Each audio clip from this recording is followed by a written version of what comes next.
O Câmara Entrevista está de volta. Nós estamos conversando com o professor, mestre em literatura e ensino, Emílio Giacchini Neto, e nós estamos discutindo se esse enorme volume de comunicação, de informação que tem na internet à nossa disposição, se tudo isso melhora a qualidade da comunicação.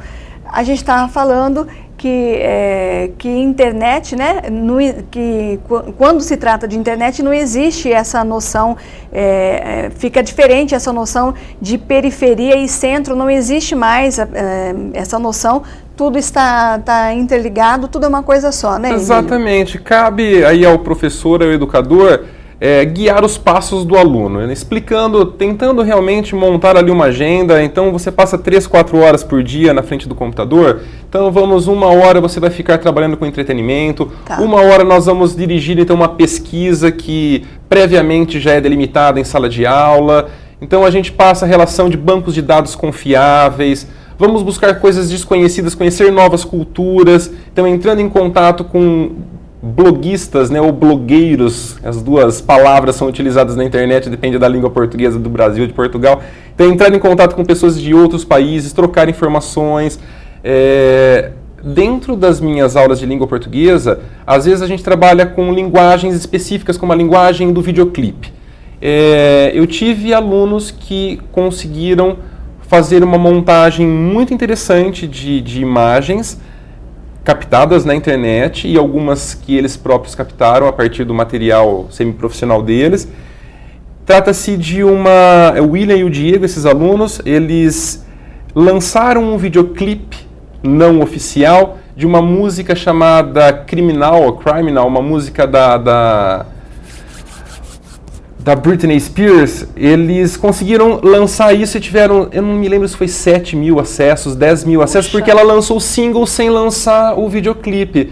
E eles fizeram um trabalho de língua portuguesa e de repente eles tiveram essa quantidade grande de acessos. Então é mais ou menos por aí. Então vamos guiar os passos na internet, como que nós vamos fazer? Lá no colégio, esses 2 alunos que eu te disse são alunos de comunicação das faculdades integradas.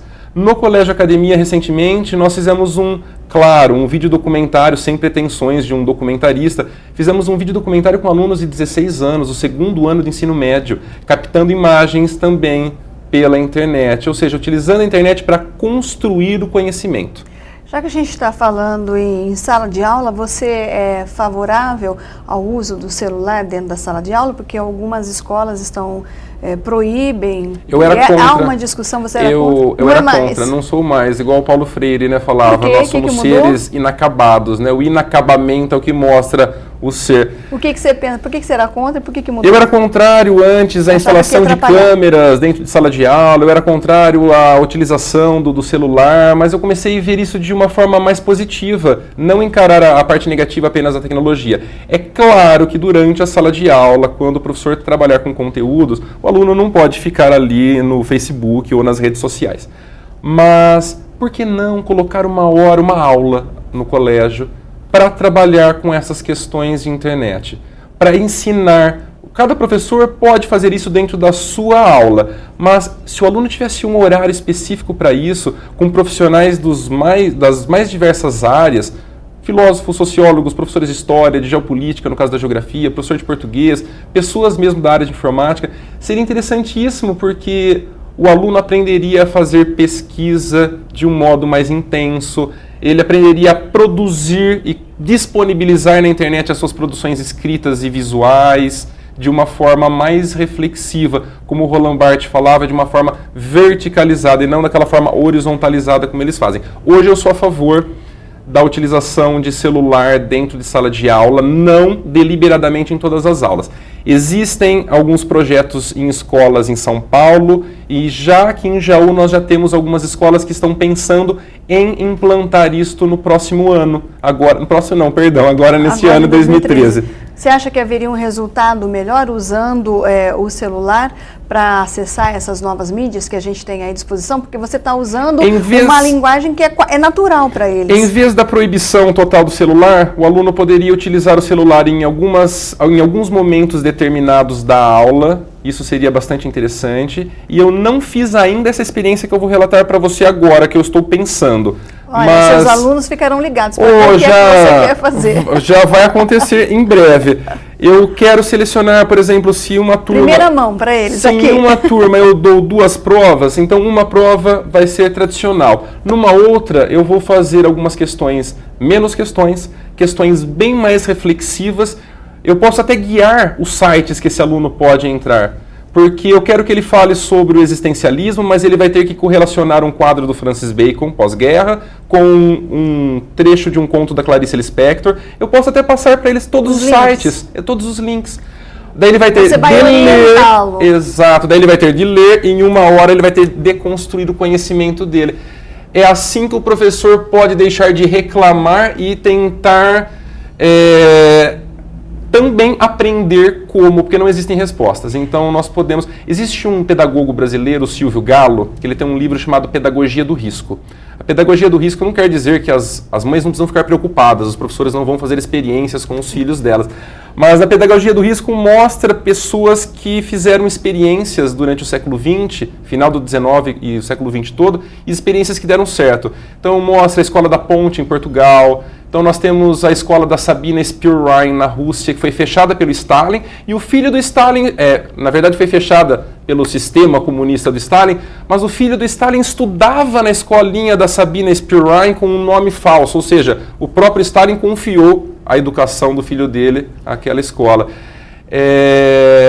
Nós temos a experiência de Berkeley na Inglaterra, que já foi fechada várias vezes e foi reaberta de novo, que são locais que o aluno ele tem a total liberdade de, claro, que desde que exista um controle, um contrato fiduciário, um contrato de confiança. O aluno não vai poder acessar Facebook em todas as aulas, mas ele pode sim fazer uso da ferramenta. Não tem como barrarmos.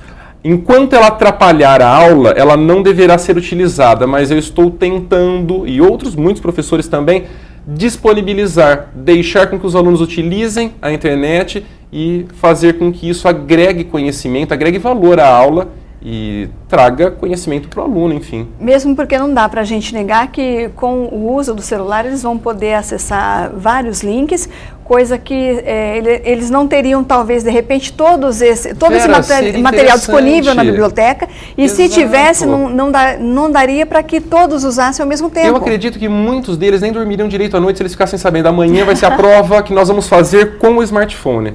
Legal. Hoje em dia, para uma escola montar um laboratório de informática com 60 microcomputadores, com mais funcionário trabalhando lá dentro, mais a manutenção, em 3, 4 anos a escola gasta de 200 a 300 mil reais.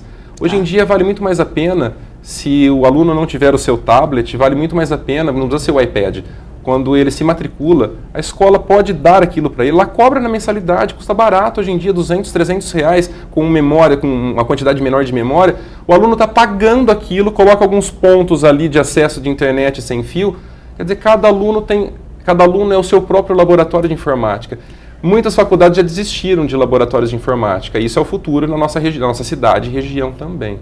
Acho que é importante que a gente, que o docente, né, tenha essa noção da importância de formar um aluno com consciência crítica e de que não tem, para esse pessoal de hoje, outro caminho a não ser as novas mídias. Se o docente ele é o facilitador, ele não pode dar murro em ponta de faca. A internet está ali, ela é uma realidade. É a nossa realidade agora. O Gianni Rodari é um educador italiano e ele conta uma anedota chamada no livro Gramática da Fantasia, chamada O Avô do Lenin. O Lenin, também estadista russo, ele tinha uma casa de veraneio e tinha uma janela que era baixa e as crianças pulavam, em vez de passar pela porta, passavam pela janela. Os pais ficavam indignados, tinham medo que as crianças caíssem. O Lenin providenciou um pedaço de madeira para servir de escada e falou, não, meus netos vão entrar e vão sair pela janela, porque o mundo está cheio de problemas. E nós entramos e saímos pelas portas. Vamos ver se eles conseguem, então, pelas janelas, ou seja, isso é uma metáfora, né? Fazendo algo diferente, vamos ver se eles conseguem consertar aquilo que nós não conseguimos.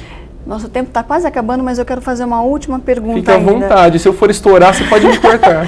Uma pergunta, a gente tem 1 minuto para você responder para mim. Diga. Essa deficiência de conseguir uma boa qualidade, isso pode comprometer até o exercício da cidadania desses jovens que estão passando agora. Pode. Porque não tem como ser um cidadão atuante se você não desenvolver essa consciência crítica, que você só consegue assimilando a leitura, aquilo que você está lendo, aquele conteúdo que está disponível para você. A falta da criticidade, na verdade, o indivíduo não é um cidadão, né? Ele é uma tábula rasa. Ele é o Graciliano Ramos falava isso. Na verdade, ele é res em fazenda alheia, né? Ele é um boi na fazenda do outro, quando ele não tem a criticidade, quando ele não pensa por si. Então, esse é um grande problema. E tem aquela questão que... Essa é muito debatida, né? Então, a gente nem fez questão de falar muito do internetês, cada vez isso atrapalha mais a indexação na internet, a gente não consegue chegar na informação precisamente. Isso a gente conversa numa próxima entrevista. Com certeza, tem muitos blogueiros que cuidam dessa parte de indexação, que podem falar melhor do que eu. Obrigada, viu, Emílio, Imagina, por é um prazer ter aceitado o nosso convite. Vera, é um prazer dar essa entrevista para você, para a TV Câmara. Espero que tenha sido de bom proveito para todos. Com certeza foi, eu espero que a gente possa conversar outras vezes. Com certeza. Um abraço. O Câmara Entrevista de hoje fica por aqui. Nós conversamos com o mestre em Literatura e Ensino e também professor das Faculdades Integradas de Jaú, o Emílio Giacchini Neto. Nós deixamos aí o e-mail dele, se você tiver mais dúvida, quiser bater um papo aí com o Emílio, fique à vontade, utilize-se das novas mídias, que o Emílio trabalha bastante com isso e ele vai gostar. A gente fica por aqui, até um próximo programa. Até mais.